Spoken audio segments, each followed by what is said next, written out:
उस वीरान जंगल के बीच सृष्टि और मोक्ष भेड़ियों से अपनी जान बचाने की कोशिश में लगे थे। मोक्ष अपनी बाजुओं की ताकत से उस भेड़िए को अपने से दूर फेंक देता है और अपना बैग खोलकर उस पुलिस वाले की बंदूक को निकालकर तुरंत सृष्टि के ऊपर चढ़े हुए भेड़िए के ऊपर चला देता है। पूरे जंगल में उस बंदूक की गोली की गूंज दूर दूर तक आती है। शाखाओं से परिंदे उड़ जाते हैं। जमीन में लेटकर मोक्ष जोर जोर से हंसने लगता है।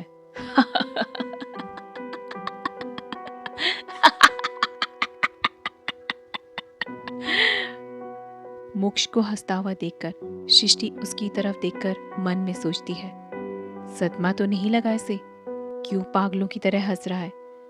फिर सृष्टि मोक्ष से बोलती है, ओ हेलो मिस्टर, ये क्या इतनी हंसी क्यों आ रही थी तुम्हें? सदमे से बाहर आ जाओ, जान बच चुकी है हमारी। और ना, मौत हमारे नजरों के सामने तांडव कर रही थी। बाप रे बाप, बहुत बचे ना आज तो। ये वाकया भी ना उम्र तक याद रहेगा मुझे सृष्टि।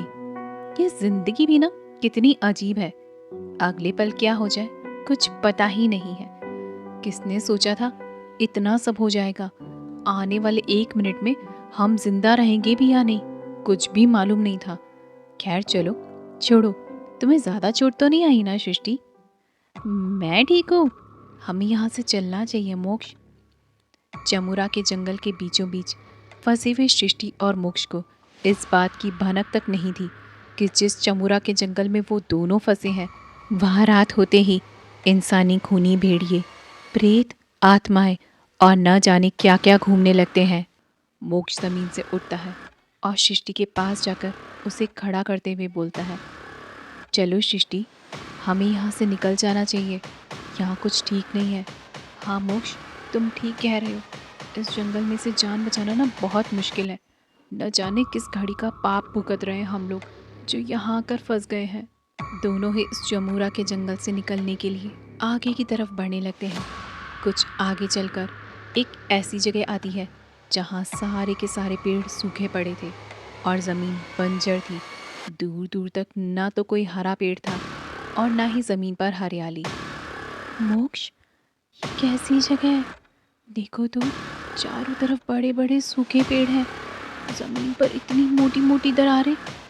इससे पहले तो सब कुछ ठीक था मोक्ष। मैं भी पहली बार यहाँ पर आ रहा हूँ सृष्टि। यहाँ से चलो, आगे की तरफ चल के देखते हैं। दोनों ही उस सूखी घाटी को पार करने के लिए आगे की तरफ चलने लगते हैं।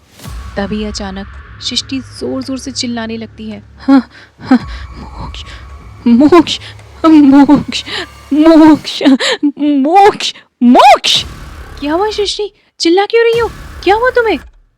हकलाते हुए सृष्टि एक पेड़ की तरफ इशारा करके बोलती है, वो वो वो मोक्ष, वो। अब ये क्या है? सामने एक बड़े से पेड़ पर 7 लोगों के कंकाल टंगे हैं। ऐसा लग रहा था जैसे कि सालों पहले उन लोगों ने उस पेड़ से फांसी लगाकर आत्महत्या कर ली हो। मोक्ष, मोक्ष, मुझे पानी की प्यास लग रही है। मेरा गला बहुत तेजी से सूख रहा है। मोक्ष, मुझे पानी चाहिए। सृष्टि, पहले यहाँ से चलो, हमें इस जगह से निकलना होगा। मुझे यहाँ कुछ ठीक नहीं लग रहा है सृष्टि, जल्दी जल्दी कदम बढ़ाओ। हाँ मोक्ष, चलो चलो मोक्ष, यहाँ से जल्दी चलो। इन सब अजीबोगरीब घटनाओं ने सृष्टि और मोक्ष को काफ़ी डरा दिया था। कभी रात में किसी का दिखना और फिर घूम फिर कर एक ही जगह पर आकर रुक जाना। उसके बाद वो सूखा जंगल जहाँ दूर दूर तक वीराने में भी कोई नज़र नहीं आ रहा था। मोक्ष इस बात को समझ चुका था कि ये सब क्या हो रहा है, लेकिन वो सृष्टि को जानबूझकर कुछ भी नहीं बता रहा था। मोक्ष बस जैसे तैसे सृष्टि को जंगल से बाहर निकालने की कोशिश में लगा हुआ था। पर इतना तो मोक्ष प्यासे जंगल के बारे में भी समझ चुका था, लेकिन वो कौन है, क्या चाहता है, इस बात की खबर मोक्ष को भी नहीं थी। लेकिन वो जान चुका था, सब कुछ जान चुका था, सब कुछ जान चुका था कि ये सब क्यों हो रहा है। कुछ आगे चलने के बाद सृष्टि एक जगह पर खड़े होकर मोक्ष की तरफ देखकर बोलती है, मोक्ष, मुझे लगता है हम इस जंगल से अब बच नहीं पाएंगे। हमने इस जंगल में आकर बहुत बड़ी गलती कर दी है। अब हम नहीं बच सकते। हमें मरने से कोई नहीं रोक सकता। शायद कोई नहीं चाहता कि हम इस जंगल में आए।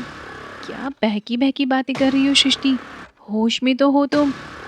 हम ज़रूर इस जंगल से वापस जाएंगे और जल्दी जाएंगे। लेकिन मोक्ष, ये तुम्हारे साथ तीसरा इंसान कौन है जो तुम्हारे पीछे चल रहा है? मोक्ष, ये तुम्हारे पीछे कौन चल रहा है? क्या बोल रही हो सृष्टि? कोई भी तो नहीं है यहाँ। मोक्ष, मेरा गला सूख रहा है, मुझे पानी की प्यास लग रही है। मोक्ष, मुझे कुछ हो रहा है। मोक्ष, मुझे पानी चाहिए। मोक्ष, मुझे कुछ दिखाई क्यों नहीं दे रहा है? ये तुमने किसका हाथ पकड़ा हुआ है? मोक्ष, मोक्ष। सृष्टि की बातों को सुनकर मोक्ष भी घबराने लगता है और अपने अगल बगल देखता है, पर उसके पास कोई भी नहीं होता। लेकिन सृष्टि की बातों से मोक्ष का दिल घबराने लगता है और वो भी डरने लगता है। मोक्ष, कौन है तुम्हारे साथ? मोक्ष, मोक्ष हंस क्यों रहे हो? मुझे देखकर हंस क्यों रहे हो? मोक्ष, मोक्ष बताओ ना मुझे। मोक्ष, क्या बेमतलब की बातें कर रही हो सृष्टि? दिमाग तो ठीक है ना तुम्हारा? और ये तुम्हें क्या हो रहा है? तुम सो क्यों गई हो? हमें चलना है सृष्टि। यहाँ से खड़ी हो सृष्टि। सृष्टि, बोलती क्यों नहीं हो तुम? सृष्टि उठो, तुम चुप क्यों हो गई हो? उठो, उठो, कुछ तो बोलो। उठो, उठो, कुछ बोलो। आंखें क्यों बंद कर रही हो सृष्टि? उठो। धीरे धीरे सृष्टि की आंखें बंद होने लगती है। वो उस बंजर ज़मीन पर बैठ जाती है और हल्की धीमी आवाज़ में मोक्ष से कहने लगती है, मोक्ष, तुम यहाँ से चले जाओ, मैं अब नहीं बच पाऊंगी। मेरा बचना बहुत मुश्किल है। मोक्ष, तुम अपनी जान बचाओ, तुम इस जंगल से भाग जाओ। मोक्ष, मुझे यहीं छोड़ दो। नहीं सृष्टि, मैं तुम्हें छोड़कर यहाँ से नहीं जाऊँगा। तुम मेरे साथ चलोगी। तुम्हें यहाँ से जाना होगा मोक्ष। तुम चले जाओ, मुझे यहीं रहने दो। मोक्ष, नहीं नहीं श्री, मैं तुम्हें यहाँ नहीं छोड़ सकता। पागलों जैसी बातें मत करो। चलो खड़ी हो, चलो, हमें यहाँ से जाना है, हमें जंगल से बाहर निकलना है। मोक्ष, तुमने ये किसको बुला लिया अपने साथ? ये कौन है जो मुझे देखकर हंस रहा है? मोक्ष, मोक्ष, ये मुझे उठाकर क्यों ले जा रहा है? मोक्ष, मुझे क्यों ले जा रहा है ये? इसे कुछ कहती क्यों नहीं है? मोक्ष, मोक्ष, ये तुमने किसको बुला लिया है? ये मुझे अपने साथ क्यों ले जा रहा है? मोक्ष, मोक्ष, तुम कुछ करते क्यों नहीं हो? मुझे बचाओ मोक्ष, मुझे बचाओ, मुझे अपने संग ले चलो। मोक्ष, मुझे इसके साथ नहीं जाना। मोक्ष। सृष्टि, क्या हो गया है तुम्हें? होश में आओ, होश में आओ सृष्टि। बस कुछ ही देर बाद सृष्टि का पूरा शरीर ठंडा पड़ जाता है, उसकी सांसें रुक जाती हैं। शायद सृष्टि का सफ़र मोक्ष के साथ यहीं तक था या नहीं, ये जानने के लिए बने रहिए हमारे साथ। तलाश।